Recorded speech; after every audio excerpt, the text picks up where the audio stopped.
first time ko palang nakita online ng performance nila, alam ko na dapat makasama sila sa Bea Squad. Every time mapapanood ko yung performances nila, halo-halong emotions yung nabibigay nila sa akin. Gulat, talagang kaba, at sila lang ang may ganitong act sa ating competition ngayon. Nung una po kasi, sumali po ako dun sa beauty and talent competition. Parang 50-50 po siya. Tapos, may nagturo po sa amin. Eh, di nanalo po. Naging okay naman po yung result.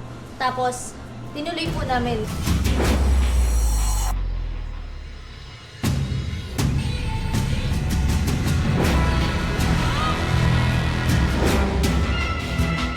Parang hindi siya magiging effective yung duo ninyo kung hindi siya talaga may story. Hindi pwedeng puro skills lang.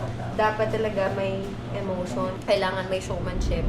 Kailangan may story na kinukwento. Either sa performance mo or after your performance. Congratulations, B!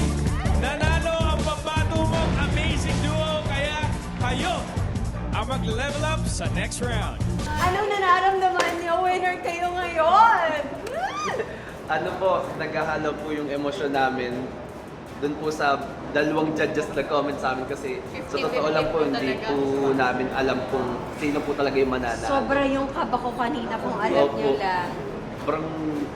Sobrang sarap sa feeling po na meron po kaming mentor na sobra kaming pinoprotektahan sa ibang mentor para lang po umangat po yung alaga niya po dun sa laban. Oo, yun yan. Miss Annette, Kuya Jose, Tito Boy, maghanda kayo sa Amazing Duo.